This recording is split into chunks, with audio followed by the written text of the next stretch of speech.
Welcome to Let Me Fix This. Enjoy the video. Open the Instagram app and tap your profile picture at the bottom right. Wait for your profile page to load before you proceed. Tap the 3 horizontal lines in the top right to open the menu. This reveals quick actions and a settings option you will need. Tap Settings to access account controls. Take a breath and prepare to navigate to privacy options now. In Settings, tap Privacy to view activity and message controls. The Privacy page groups visibility features for your account and messages. Scroll until you see Activity Status listed among other controls. Tap Activity Status to open the single control for showing your presence. You will see Show Activity Status with a toggle to turn it off or on.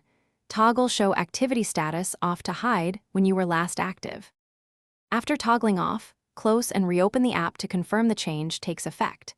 This ensures the setting syncs with Instagram servers and your device. Remember that disabling Show Activity Status prevents you from seeing other accounts' activity too. Test by asking a trusted contact to check your profile presence or message you. Note that some message threads and active typing indicators may still show limited presence. Revisit settings if you need to reverse the change later. Thanks for watching. If you found this helpful, don't forget to like and subscribe.